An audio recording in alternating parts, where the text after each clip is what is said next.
Okay, I think we're ready to roll. So we're talking about templates.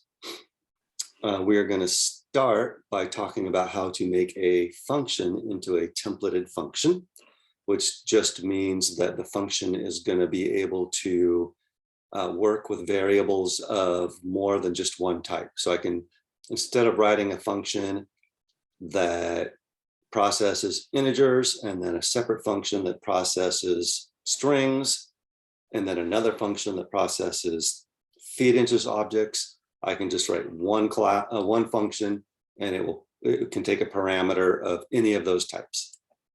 And then after that, we're going to move on to classes and it'll be the same thing, you'll see. But so let's just look at how to give a function that flexibility.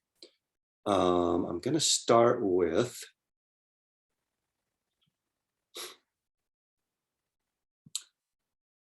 so here's a program that creates an array of random integers and then sorts that array of random integers and then prints them out to show that they are sorted. This commented out code here is sort of my goal, right? My goal eventually is to make it so that I can also call sort, giving it an array of strings. But normally we can't do that, right? When we declare sort, we have to say, okay, the parameter is an array of ints. And so here's the code. Let me make this a little bigger, actually.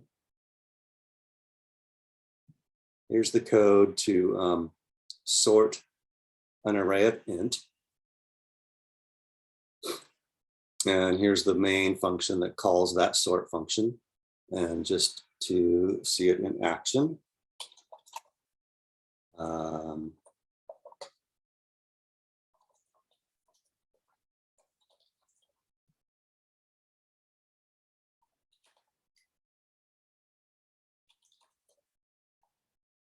right, so you can see here that we got our array of integers and they have been sorted correctly and then printed out.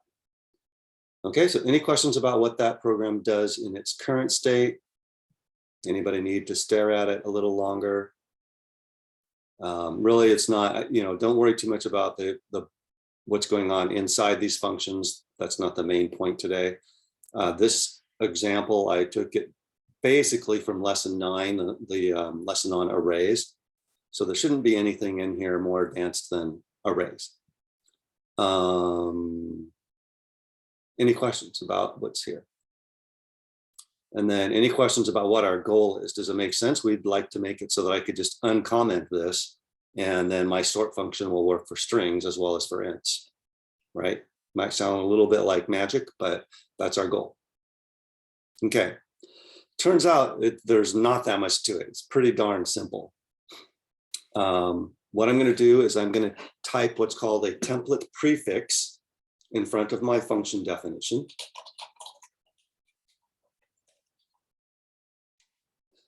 And what this means is that there's going to be a type that is unknown yet at compile time.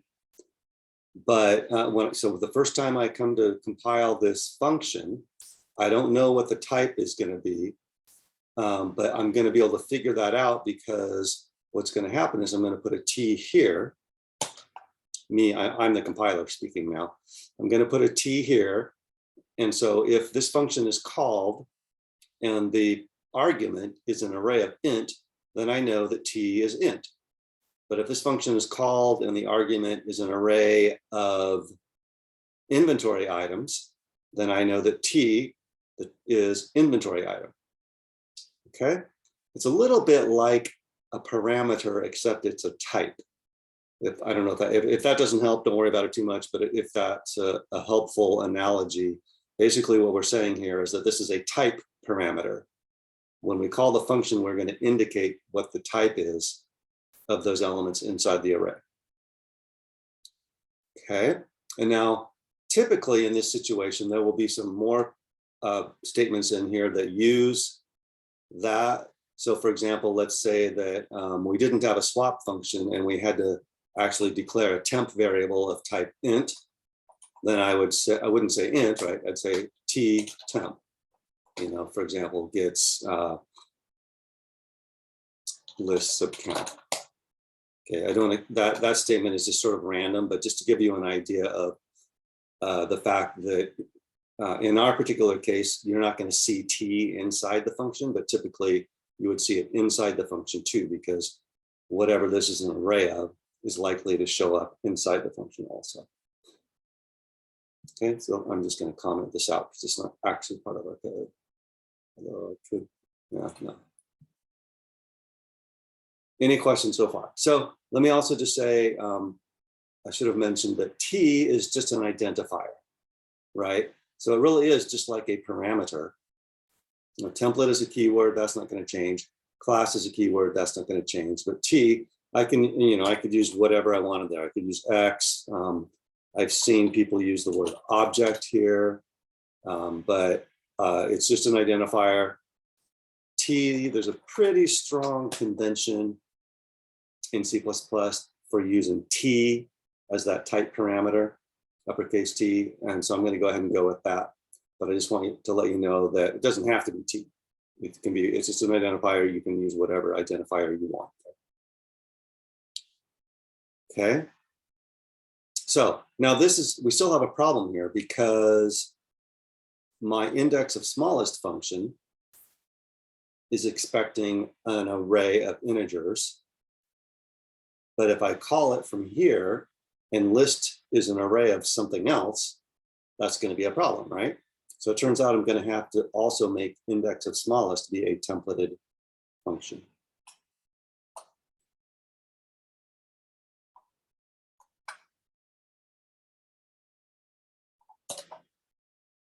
Okay, so I've been talking a lot, saying a lot of words, but in the end, I really didn't do that much, right? All I did was I put the template prefix on top of each function definition that needs it, and then I changed int to t. Okay, then I just need to make my prototypes match up with that. So I think I'll just copy the template prefix and change that to t. Template prefix, change that to t. Okay, so now if I've done everything correctly, I should be able to uncomment this part of the client program. And so basically this part of the client program is an exact match to the first part. The only difference is that I'm creating random strings instead of creating random integers.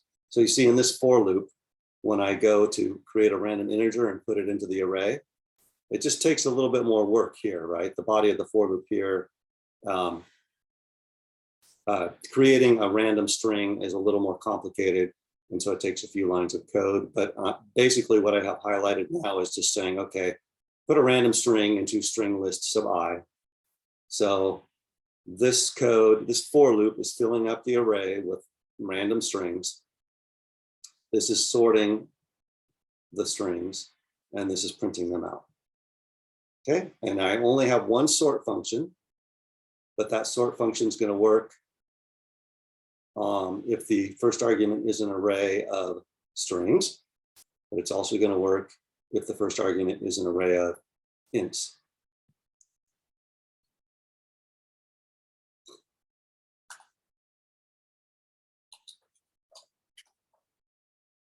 Okay, what did I do? I probably didn't save it, right?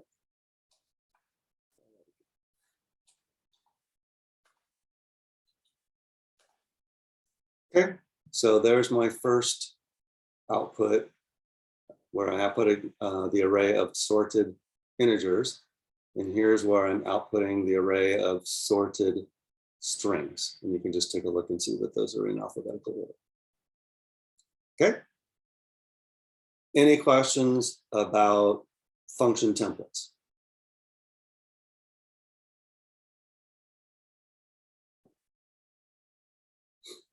Okay, so what we're going to do now, function templates are kind of nice, but templated classes are where we get the really big win. So that's what we're going to be talking about now. As you can expect, it's going to be more complicated to convert a regular class into a templated class than it was with functions. But let's get an example going here.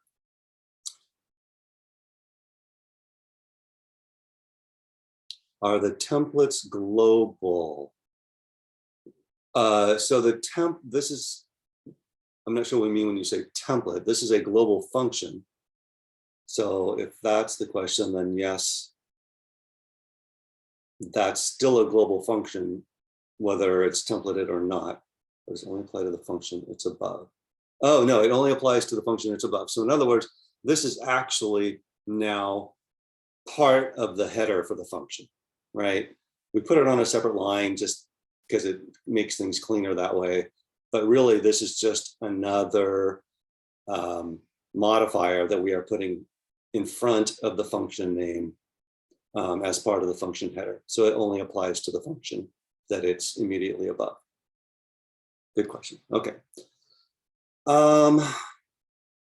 Okay, so I want to try to give this a little bit of context. If you think back to last class, I showed you a client program that used the standard template library vector, and when we did that in our main function, I'm just using this as a whiteboard now, so ignore the rest of the program. But we had something like vector int and then v or something like that, right?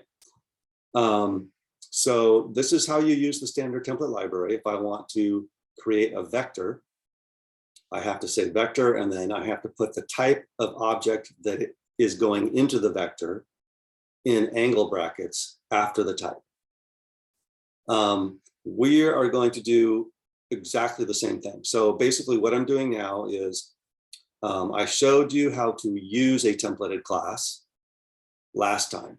And this is the first step in using a templated class. This is how you declare an object, a variable that is whose type is a templated class. What I'm going to do now is I'm going to change roles, and I'm going to show you how you would write that class. And so as a matter of fact, what we're going to do is we are going to write our own vector class. We're going to call it my vector. And we're going to use exactly the same client program that we did when we were using the STL vector class. And everything's going to work exactly the same. So that's our goal. Let me show you a client that will demonstrate what our goal is here. So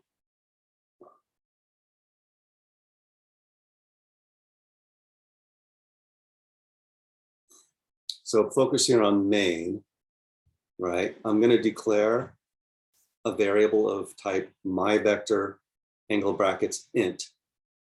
And so this is the only difference between this client program and the client program I showed you on Monday that was using the STL class. Instead of writing vector here, I'm writing my vector, right? But this is going to be the class that we are writing now. So my goal for the next half hour or so is to make it so that this client program works with my vector class. Okay. There's a couple things in here that may not make sense at this point, so just hold off on that.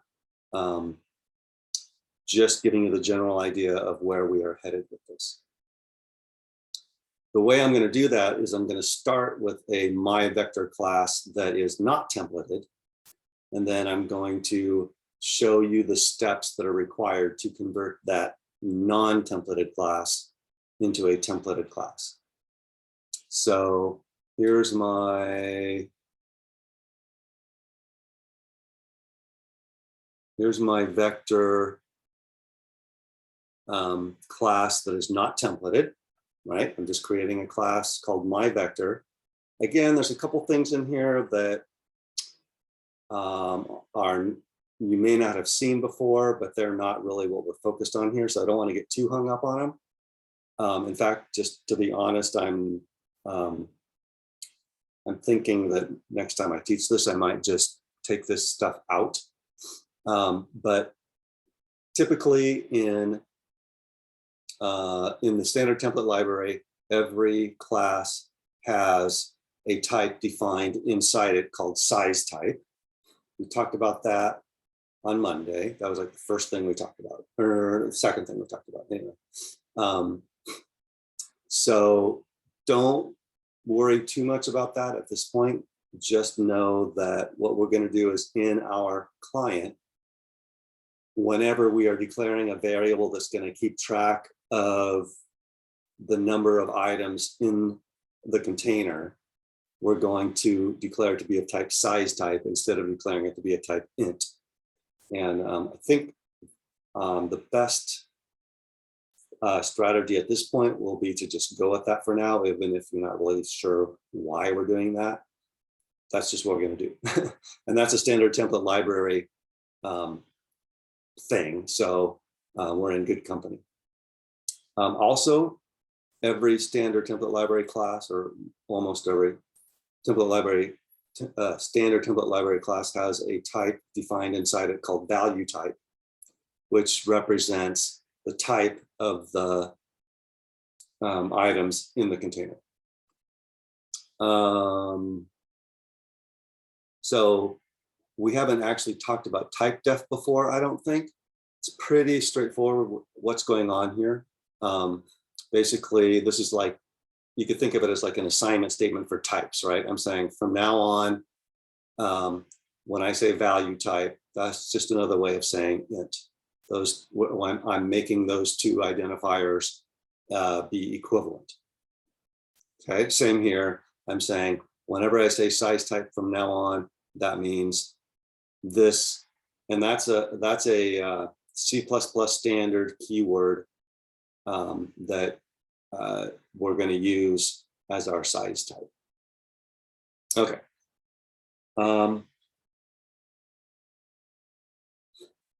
Let me just talk a little more about value type. So the reason that we do this is so that we don't have to keep saying int everywhere in our class. You know, if we have 1,000 member functions in our class and we've got int everywhere throughout all of those member functions because the items in our container are ints, and then later we want to we make it so that we've got the same class except that the items in the container are strings instead of ints. Now we have to go through, you know, all 1,000 or so occurrences of int in all of our code and change them all to string, right? If we do this and then we use the word value type throughout our class instead of using the word int, and then later we want to say, okay, we want the items inside the container to be strings instead of ints. All we have to do is just change this to string and we're done. Okay, that should sound awfully familiar to you. That's almost exactly the same motivation that we have for using constants, right? The only difference here is that this is instead of dealing with values and variables, we're dealing with types. So this is the analogy here to what we're doing with type def on that line is const with variables and values. Okay, so anyway, bottom line is this just means that from now on, we're going to use value type instead of int.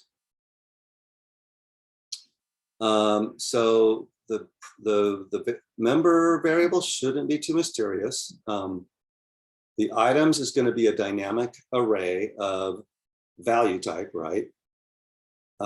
Any questions about why value type is there?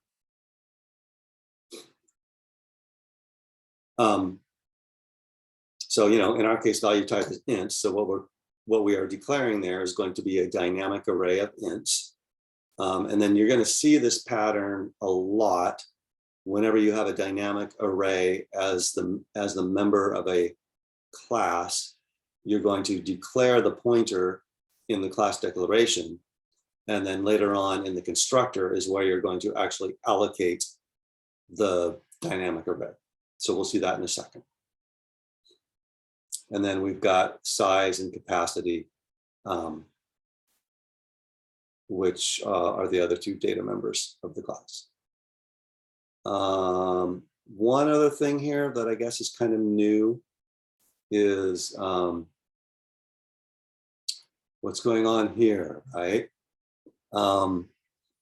This is default parameters. You should recognize those. The default value for the first parameter is simple. It's just 0. The default value for the second parameter is going to be whatever the default value for value type is. So if value type is int, then you can imagine that the compiler is going to see that as int open paren, close paren. And that means call the constructor for type int, call the default constructor for type int. And so that's just I guess a complicated way of saying make in value equal to the default value for that type. Any questions about anything in this header file?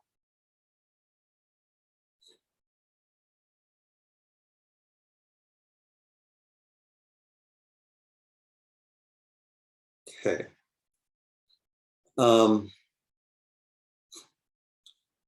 So let's look at the implementation file. Let's look at the client file first. I showed you the client file for the templated class, but let's look at the client file that's going to work with this class.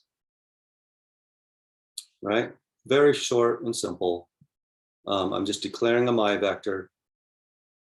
Then I'm declaring a variable called current size. And the type of that variable is going to be that size type that we defined in the header file. And then I just got a for loop from 0 to 20. I'm going to repeatedly call pushback. And then I'm just going to get the current size, and then I'm going to print out what the size is and what the capacity is. If you remember what we did on Monday at the beginning of class, this should look very familiar, right? It's exactly the same code that we did then.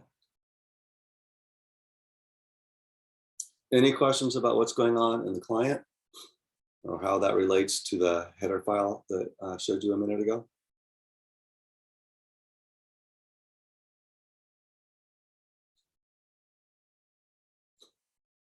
Okay, so let's look at the implementation file.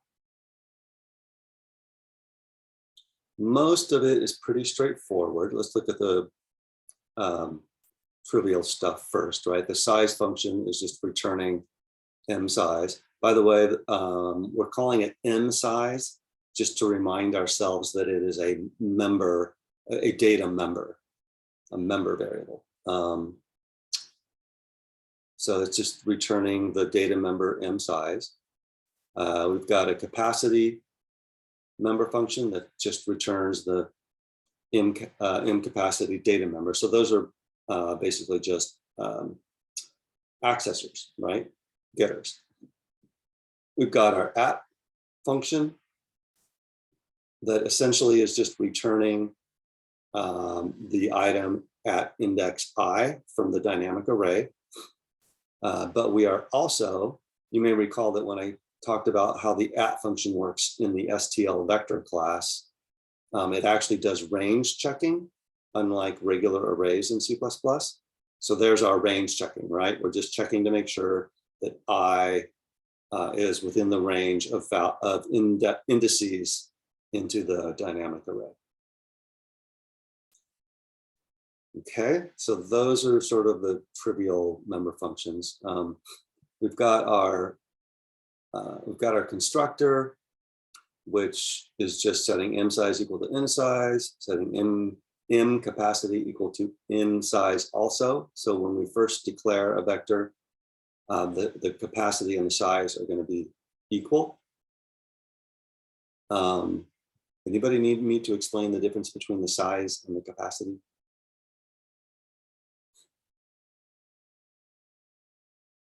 Okay. Then what we've got here is, remember I said, for a dynamic array in a class, you're going to declare the pointer in the class declaration. Here in the constructor is where you're actually going to allocate the memory for that array. So there's where we call new. And then this for loop just initializes each element in that dynamic array to whatever value got sent in for that second parameter. Any questions about the constructor?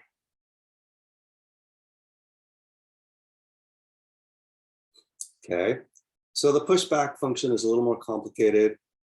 It's not super important. Well, let me put it this way. Understanding the details of what's inside here is not really the focus of what we're doing today. The focus of what we're doing today is figuring out how to convert this into a templated class. But maybe we can just talk about it quickly, because this is actually something that you will see quite a bit. You know, at least when I teach the data structures class, my students have to do this probably 3 or 4 times on different labs throughout the semester. So basically, the general case is very simple, right? If M size is less than M capacity, so in other words, if the vector is not full, then all I do is I just put that value into the vector or into the dynamic array and increment M size. Done, right? A little more complicated if the capacity is full, if the dynamic array is full. In that case, essentially what I'm going to do is I'm going to double the capacity of the array. Unfortunately, it's a little more complicated because if the capacity is currently 0, I can't just double it, right? So this is just saying if the capacity is 0, make it 1, otherwise double the capacity. Then I'm going to allocate a new dynamic array that has that new capacity that I just calculated. I'm going to copy the values from the old, smaller dynamic array into the new, bigger dynamic array. I'm going to put the new value into the new, bigger dynamic array, increment M size.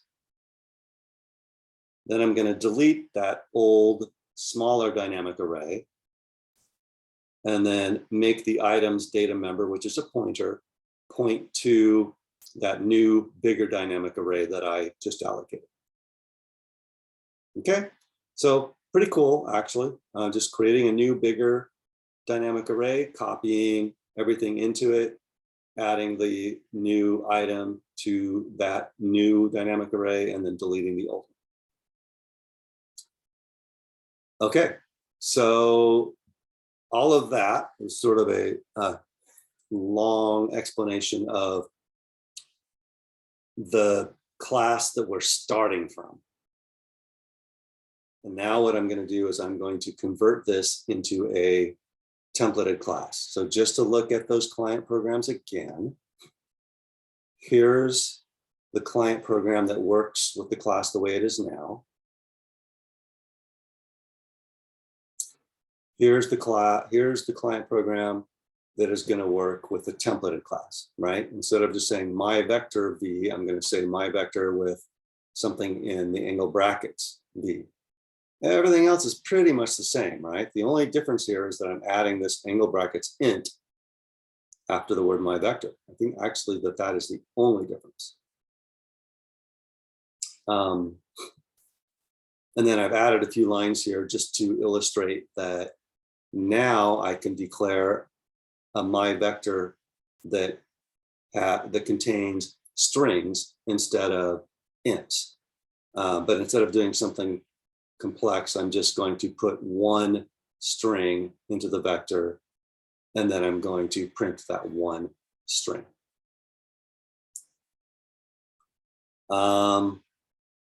Okay, so that's our goal. Well, all I need to do now is go to the class and go through the steps with you that are involved in converting a regular class into a templated class.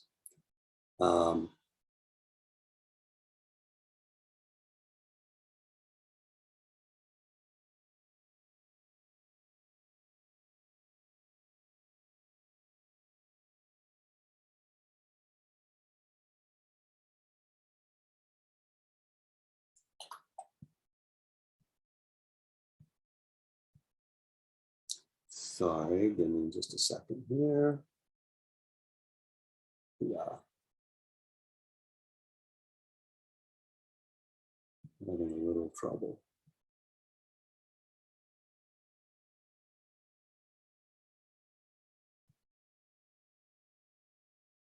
Okay, I just want to kind of make this so that you get one step at a time here. All right. Step one is place the template prefix before the class declaration and also before each member function definition that occurs outside of the class declaration. Okay, so the template prefix goes before the class declaration.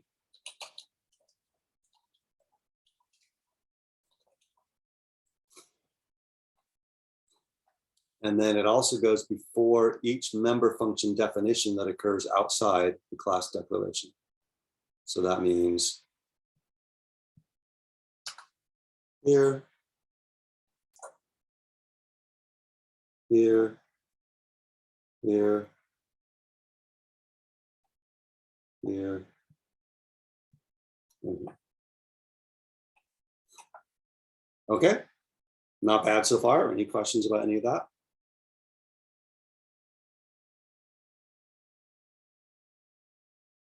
Okay. Step two.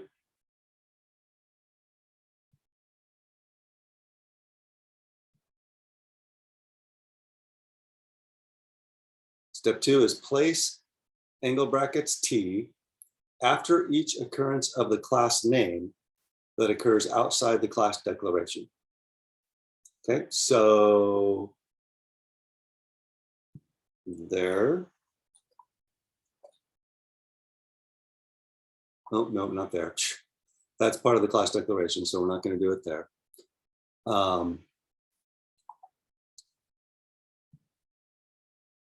So outside of the class declaration would be over here in the implementation file. So for example, right here, I've got something called my vector. I need to put T in angle brackets after it. So here, here. Every time I see the word my vector, I'm just putting angle brackets T after it.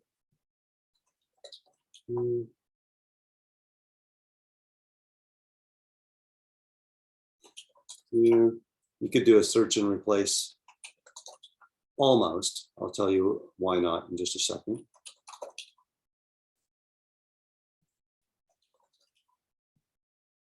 Okay. So the only sort of subtle concept about step two is that only applies when the word my vector is referring to the name of a class. There's one situation where the word my vector is not referring to the name of a class, it's actually indicating the name of a function. That's here in the constructor, right? So in the constructor, we're not going to put the angle brackets T after the word my vector because that's not a type, that's the name of a function. Okay. Any questions about step two?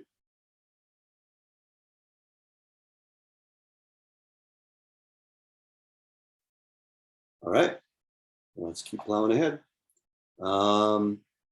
Step three. Replace each occurrence of the original type with T.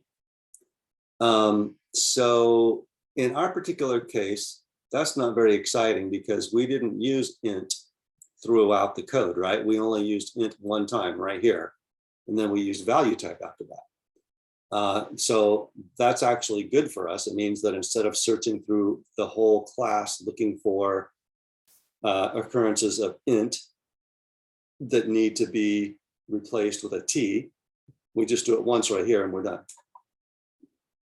Okay. Let me just mention right now that in your lab for this week, one of the two programs that you're going to be working on is exactly this, right? I'm going to give you a class and I'm going to say, convert this class into a templated class. In that class, I don't use value type. I just have int everywhere. So in your lab, you're going to have to go through and find all of the ints and change them to t. Okay. Just one more subtle point, I guess.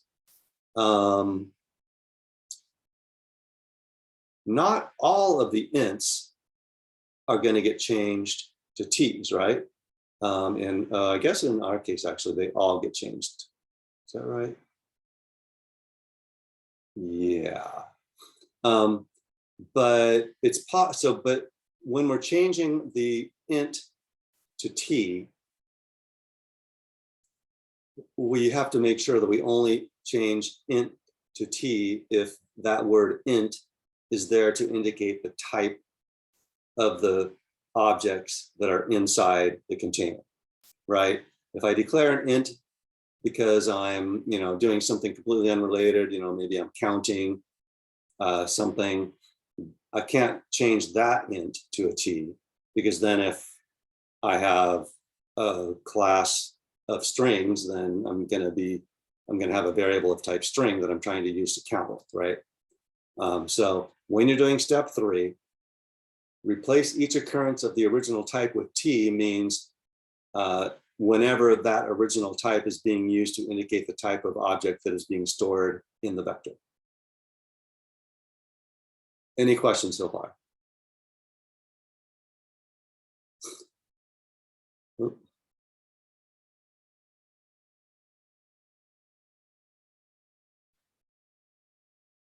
Yes, Martin, are you referring to the video? I'm assuming you're referring to the video. Yeah, okay. Yes, I will do that, especially if you remind me about it at the end of class.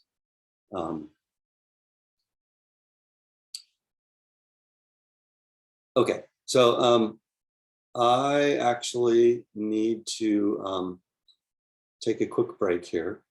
So I'm going to stop the recording and then we will start up again in 5 minutes.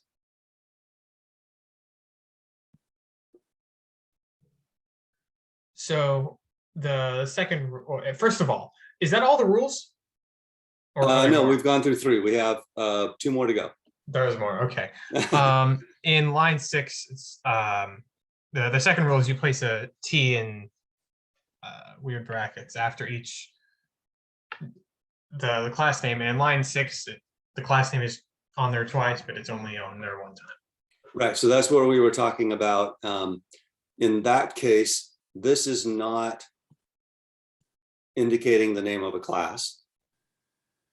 It's indicating the name of a function. I see. So you only put the angle brackets T after the word myVector when myVector is referring to the name of a class.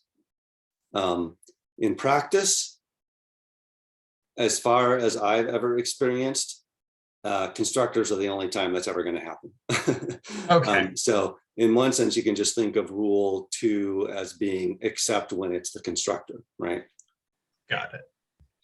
Okay, good question. Anything else before we plow ahead? Yeah, usually when I do this, I tell people ahead of time how many rules there are. I guess I neglected to do that. I actually have, and I guess I wouldn't call them rules, I guess I would call them steps. I actually have 6 steps. If you look at the written out lesson, there are 6 steps, but that 6th one, I really need to just delete it because I've been saying it for years and I've never seen it actually affect anything. So I'm taking out step 6 and making it a 5-step process. Okay, so step 4, little more subtle. Outside of the scope of the class, add the keyword type name before any use of one of the types that are defined in the class. Okay, so there, there's sort of 2 levels on which I can explain that. One is I can explain the details about how to do that. The other level is I can explain why we have to do that. I'm going to do both, but I just like to put out there that really, at this point anyway, what's most important is that you understand how to do this. But basically what's going on there is, for example, right here, when the compiler gets to this line, it's expecting a type, right? Because it's expecting a function header, and that's where the type goes in the function header. But because at this point, we're not in the scope of the myVector class, the compiler can't tell whether size type is a type or not. I admit that, I'm not an expert on compilers, and so I'm looking at this and I'm saying, well, it says right here that myVector T, scope resolution operator, whatever. So I'm not totally sure why that is. So we're just going to have to go with it, right? For whatever reason, at this point, the highlighted code is outside the scope of the myVector class. So the compiler needs a little hint to tell it that, yes, this is indeed a type.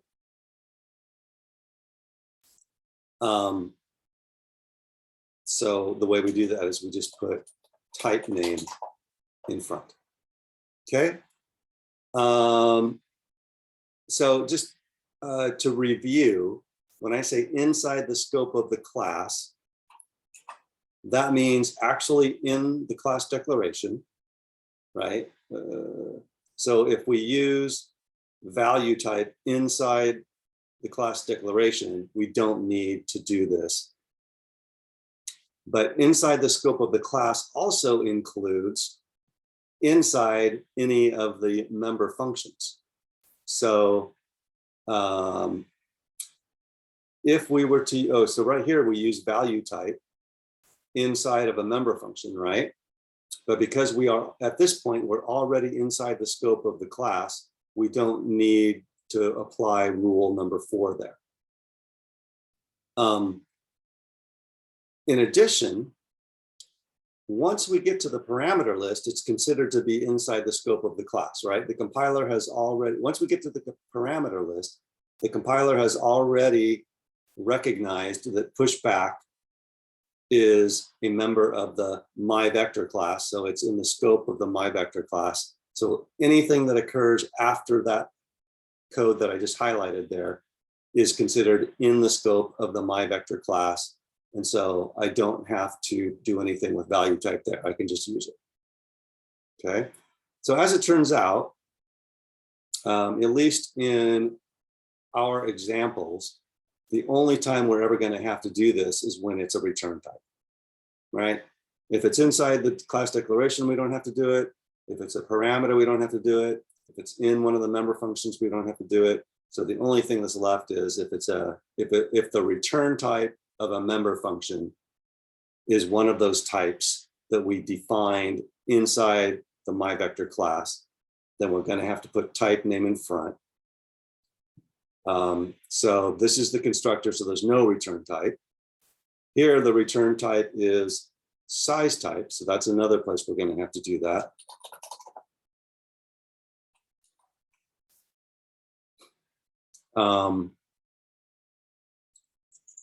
This is the return type here is void, so we don't need to worry about that. Already did this one.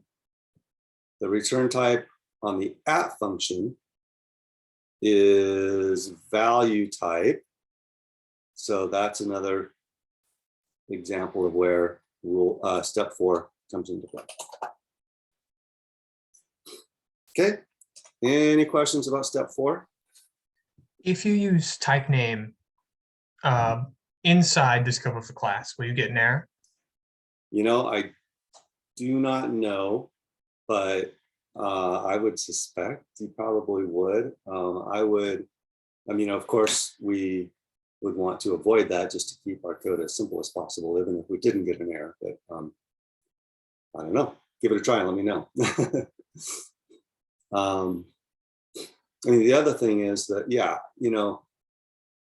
for example, right here, right, value type. First of all, if we were going to do anything with value type, we would probably use the scope resolution operator on it, right, to indicate that it's in the scope of the myVector class. And I'm pretty sure that under standard C++, that would give you a syntax error. Anyway, that's as much as I know. All right, I think we're done with step 4. Step 5, again, is a little more subtle. So step 5 is don't compile the implementation file separately. So in order to understand that, I'm going to have to sort of review how we've been doing things up to this point. Okay. Up until this point, whenever we've had a class, what's happened is we have both the client file and the implementation file are in your project. And so when you compile and run your project, whether that's clicking on start or go or start without debugging or whatever it is, what's going on behind the scenes is the implementation file is being compiled, and then completely separate from that, the client file is being compiled. And then the IDE is linking those two files together to create the final executable file. So in the past, what has been happening is that the implementation file and the client file have been compiled independently from each other. The problem now is, and here I go again, I'm explaining the reason behind this step. So if you get lost a little bit, it's probably okay. But the problem here is that when we create a templated class, the compiler cannot compile it until it sees the client file and knows what type of objects are going to be in that class, right? So think of the class literally as a template. It's not actually a class that can be compiled. It's a template. And then you have to stick a particular type in there, and then the compiler can compile it. So instead of compiling the implementation file independently from the client file, what we're going to have to do essentially is make it so that from the perspective of the compiler, it looks like it's all one big file. Okay. So here are the steps for making that happen. And just keep in mind, the goal here is we're going to try to make it so that from the perspective of the compiler, this is all one big file. Header file, and then implementation file, and then client. All right, so I have this divided into little steps. Step A, delete the # include of the header file from the implementation file. So this line right here, we're not going to need that anymore, right? Because this is going to be all part of one big file anyway. So that's step A, step 5A. Step 5B,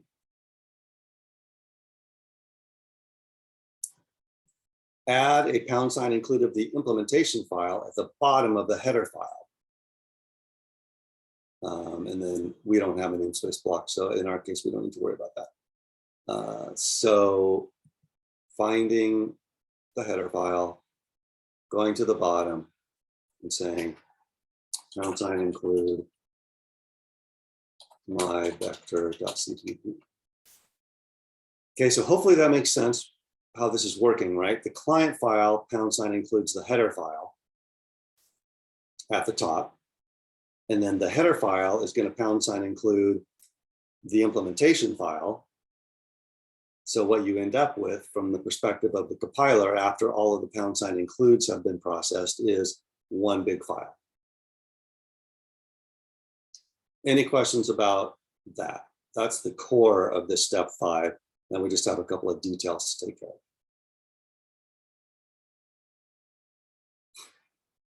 Okay, so step C, step 5C. And honestly, this is the one, if I had to pick one thing that students usually get wrong or forget, it's this one. So make sure you understand this. And it's probably not that they just forget. It's probably that they don't completely understand what that means. So they just sort of think, well, I probably did that already. I don't know. But just make sure you really understand what you're doing with step 5C. Remove the implementation file from your project. If you leave your implementation file in your project, what you're saying is compile this file separately. But that's exactly what we can't do, right? So you're going to have to go into your IDE, and however your IDE does it, you're going to have to exclude this from the project. So I think in Xcode, you actually choose delete.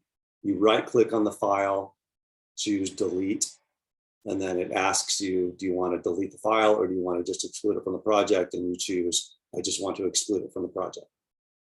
I think in Visual Studio, I mean, someone correct me if I'm wrong on this. In Visual Studio, I think it's just, there's a choice for remove from project or something along those lines. But anyway, that's what you need to do. I just looked at Visual Studio. Yeah. If you right click the file, there's an option that says exclude from project. Okay, that's exactly what you want. If you choose that, it's going to disappear from your Solution Explorer, right? And that's exactly what you want. If you're seeing it there in your Solution Explorer, then something's probably wrong. Couple other just hints about how to deal with this that I can give you. If you get an error message that says something like these functions are multiply defined, or this function has already been defined, this is probably what's happening. The only other thing I would say is that I think one thing that is hard for students is keep in mind that if you are working with a templated file that's been given to you, already templated, and you're trying to load it into your IDE, you just have to remember, you still have to remember not to include the implementation file. And it does matter where on your computer's file system you store the implementation file. So probably the best thing to do if someone just gives you a templated class is to go ahead and add the implementation file to your project so it gets saved in the right location on your computer, and then right click and choose exclude from project. Okay. All right, so anyway, that's a lot more information probably than you need to know to get through this lab. For this lab, just remember when you get to this point, remove the implementation file from your project. Any questions on that?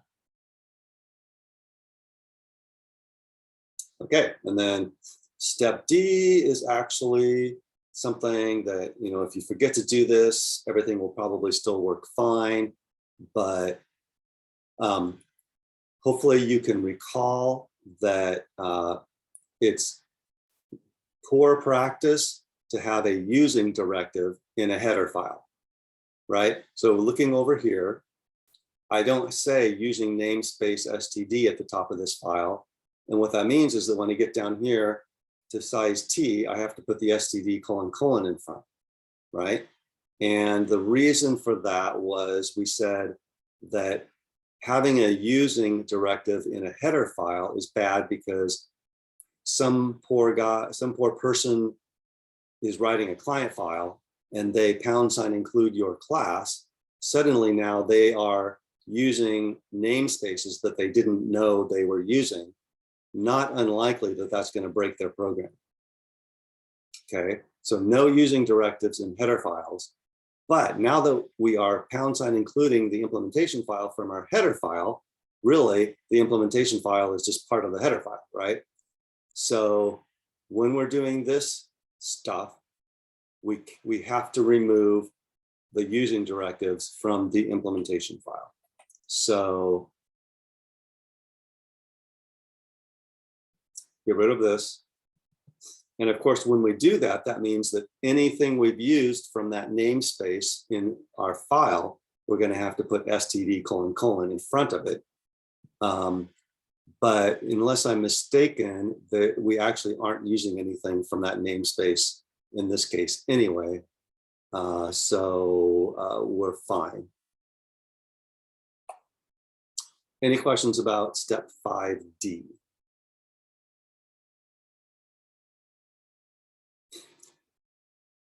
Okay, so if I've done everything correctly, we should have some code that compiles. So let's give it a try. We did an awful lot of stuff, so I will be pleasantly surprised if this actually goes smoothly on the first try. While I'm at it, yes, of course you could do that. So I would say it would be better practice to continue to keep the header file separate from the implementation file.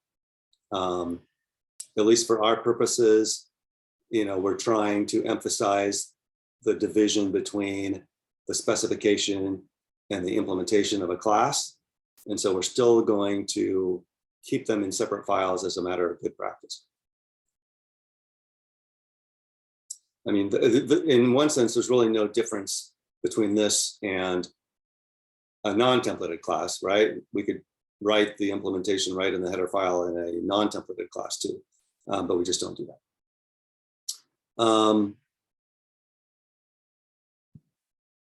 Okay, so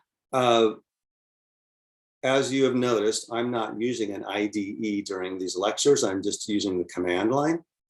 And so I just want to say a quick word about that for future reference, or just in case any of you are actually using the command line.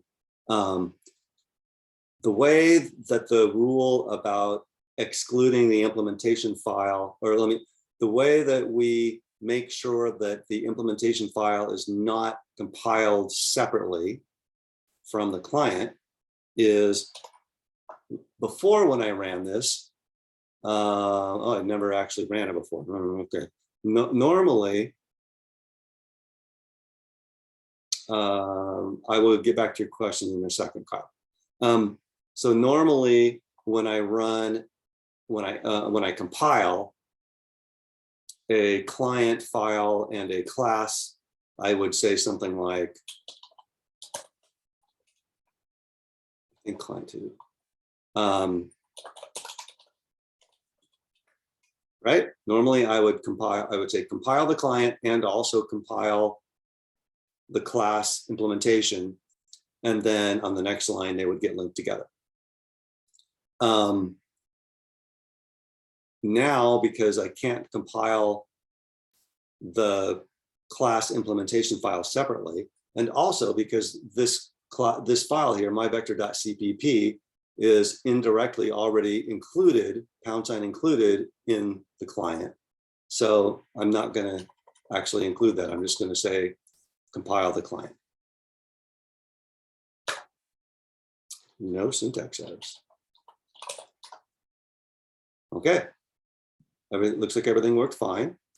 And just to point out in the client, what I have here is I've declared a my vector of integers.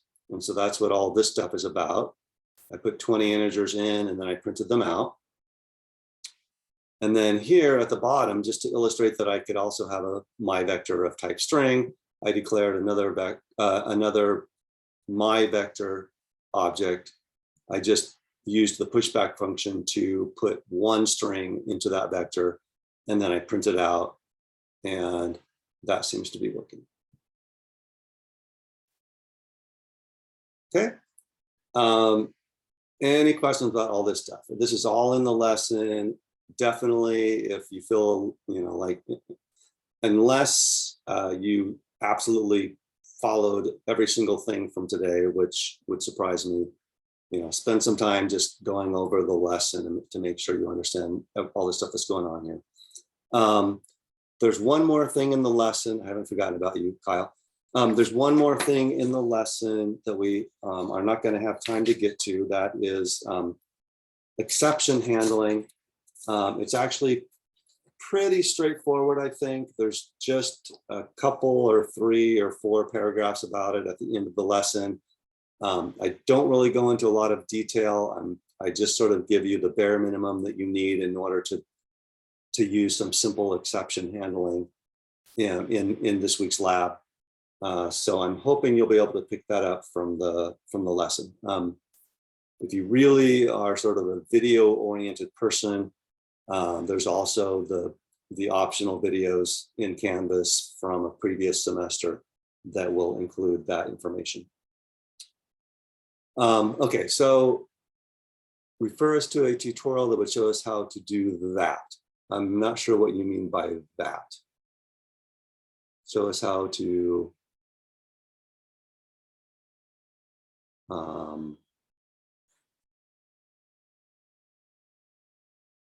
you compile C++ super command line. I actually don't know of something that I could refer you to, but basically all you need to know is exactly what you've been seeing me do, right? Just G++ and the name of the file, and then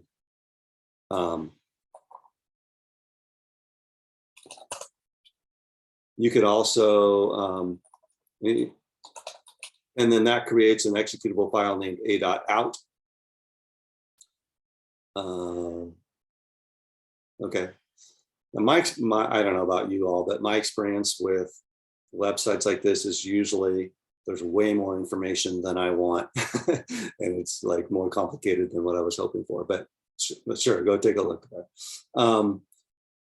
I guess the only other piece of information that might be useful is if you want to have a special name for your executable file, you can use the -o flag and it option, and it just means I can say my executable, and then instead of calling the executable a.out, it's going to call it my executable. Ooh, what did I requires template arguments? Oh, let me try that. I just needed to use client2 instead of client. Right. And so now instead of saying /a.out, I'm going to say /my executable. So yeah, I wish I had an easy place I could send you, but I don't have anything like that. So hopefully this is good enough. And if you try it and it doesn't work, feel free to shoot me an email. Okay, we're out of time. So I hope you have fun with this week's lab, and I will see you next Monday. Yes, thank you for the reminder. I will upload the lectures.